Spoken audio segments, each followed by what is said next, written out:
The Art of Being Ruled. Wyndham Lewis. Original publication 1926. 1989 edition. Narrated by Skeptical Waves. Part 10. Socialist Theory. Chapter 1. What general term are we to use in discussing socialist theory? The contradictions I have already indicated in the heart of the doctrine of Proudhon will seem so gross to you, perhaps, if you are not familiar with the details of socialist teaching, that you may lose patience. Socialism makes no claim to truth or exactitude, and no more than in the dogma of a religion should any consistency be expected in its teaching. It teems with every description of heresy, and has not even the steadying symbolism of a god, to keep it a little to one track. Further, its prophets by no means yield in rancor and fury to the followers of a great religion. If they do not fall to among themselves, tooth and claw, and thoroughly discredit their doctrine in everybody's eyes, it is not their fault. It is the fault of other people's eyes, its enemies could say, or we should say, owing to an act of a special grace. Primitive Christianity, with the same difficulties to contend with, was nevertheless highly successful, as it was very similar in its appeal. It will be better, perhaps, to go the whole way in the statement of these violent discrepancies, showing as briefly as possible, at once and without concealment, the worst. No one should attempt to defend socialism on the score of consistency or clearness. It is a living thing, a natural science, and not a philosophy. Regarded as anything else, it makes nonsense. It is mixed up with 1,000 warring racial needs and prejudices, and every sort of person for a century and a half has pulled its theory this way and that to suit his fancy. As a theory it is a ragdoll at the best, or, if you like, a gutta-percha baby.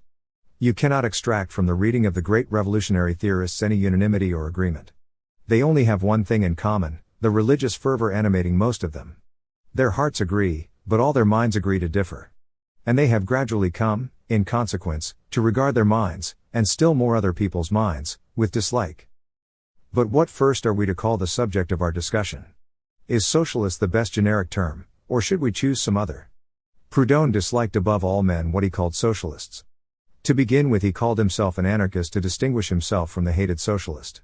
But eventually he became what he called a federalist.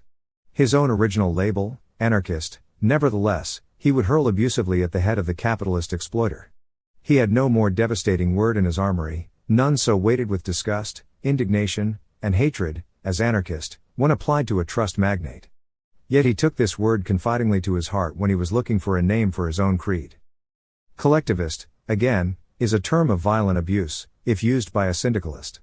And yet all anarchists, state socialists, syndicalists, reformists, collectivists, are most conveniently grouped, and they consent to that grouping, under the term socialist. This initial difficulty overcome, and admitting that we are on very shifting ground indeed, we can proceed to ask what socialism is. Socialism, embracing a great variety of sects, is simply the religion that has superseded Christianity, built largely on it. It is the religion of modern Christian Europe, specially prepared from evangelical doctrines. The great revolutionary is simply its priest or fakir. Gustave Le Bon says of the revolutionary personality in general, many revolutionaries are only, in reality, true believers who have changed the name of their God. Socialists, Freemasons, communists, worshippers of fetishes or of formulas destined to regenerate mankind, owe the intensity of their fanaticism to the exaggerated development of this mystical state of mind, always found in the apostle of a new faith. Le Déséquilibre du Monde. In the introduction to one of the volumes of Péguy's complete works, André Suarez describes Péguy as follows. Péguy is to start with political and moralistic. True politics, for him, is the morals of the nation. But this predicant brother, this little Capucin, had no need of a pulpit and a cathedral. He is a man of conscience, before everything. He has a great deal of Proudhon about him. He has powerful dislikes, which comes from powerful principles. No one has ever been so little of a doubter, even in doubting himself. He was born to be the conscience of the Republic. Péguy is as good an illustration as could be desired of what I have said. His magnificent declamation, an example of which I have used as an epigraph to Part 13, is in the accent of edification. He is as hortative and apocalyptic as any preacher who has ever drawn weeping crowds in a time of disillusion and misery. Proudhon, Bakunin, Pelloutier, Sorel are, in one degree or another, just the same. It is also their moral teaching on which they insist, it is their moral force that makes them interesting. Their function is declamatory, hortative, and prophetic.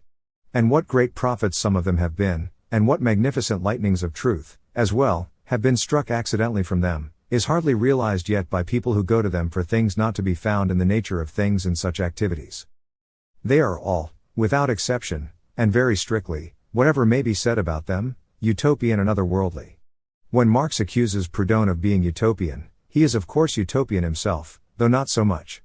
They would arrange a life for man, without exception on a plan as indifferent to the average plain man's conception of happiness or a good time as it is possible to imagine. No religious teacher promising paradise could be harsher in his disciplinary proposals than Sorel. They are indifferent to the happiness of others not because they are heartless, but because they are fanatical, and because they believe that their proposals are ad majorem Dei gloriam. They would willingly throw people to the alligators for saying the world is flat, if socialism at the moment requires it to be round. They are always mentally intoxicated, and an eternity of intoxication, in Plato's phrase, of the same sort as their own, is what they promise to the faithful. But, as the writer I quoted above said of Peggy, they are also politicians. In them politics are once more married to theology or to the theologic mind, on the Eastern as opposed to the Western pattern. Likewise they are usually violent and militant, not to say military. In this they are also carrying out the religious analogy, since the first thing a new religion does is to proceed to cut every non-orthodox throat within sight, or what's a heaven for?